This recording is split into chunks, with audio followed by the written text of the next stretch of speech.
Statutes on Bloomberg Law for the Intellectual Property Research course at Boston College Law School.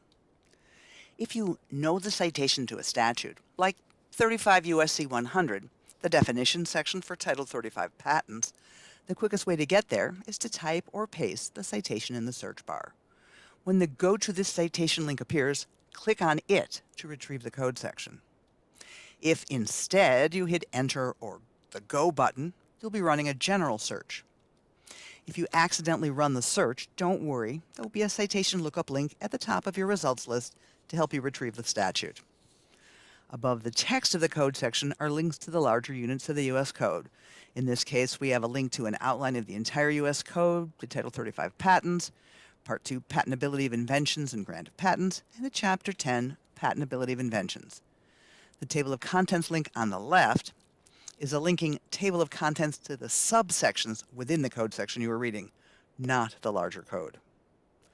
Click on General Info to get the currency statement for this code. Click on Versions to get links to previous versions of this code section or to be able to compare versions. Statutes mean what they say, but more than that, they mean what a court says they mean. When you are asked if a particular statute applies in a particular situation, you aren't being asked to speculate. You are being asked to research the case law that interprets and applies the statute.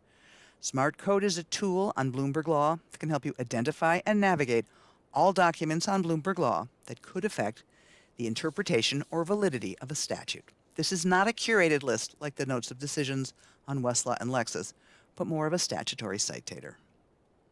When a document is added to Bloomberg Law, it is searched for citations. When the search program finds the statutory citation, it adds a reference to that new document in the Smart Code display for that statute.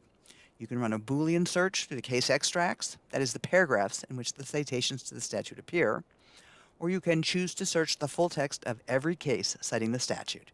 You can change the sort order from chronological to sorting by court or by most cited case. Results can be filtered by date, strength of discussion, topic, or court. Choose Show More to see all the topics or courts that apply to these cases. If you don't have a citation, you can still browse for a statute.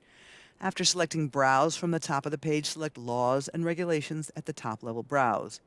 Laws and Regulations has a link directly to an expandable outline of the U.S. Code. You can also get there from the All Legal Content link on the home page. Check the box to run a search of the U.S. Code, or click on TOC to browse the titles. There's a popular name table at the bottom of the browse list. Another way to find IP statutes is to come in through practice centers. Bloomberg has a practice center for patent and trade secrets, which includes Patents and Trade Secrets Home, Patent Litigation, Patent Prosecution and Counseling, PTAB Practice, Corporate IP and Licensing, and Trade Secrets. A separate practice center for trademarks and copyrights is divided into Trademarks and Copyrights Home, Trademark Prosecution and Counseling, Trademark Litigation and Enforcement, Copyrights, and Corporate IP Practice and Licensing.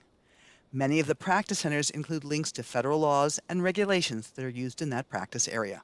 For example, the Copyrights page contains links to the Case Act of 2020, the Copyright Act of 1976, the Copyright Act of 1909, the Digital Millennium Copyright Act, and anti-bootlegging statutes in Title 17 Copyright and Title 18 Crimes and Criminal Procedure.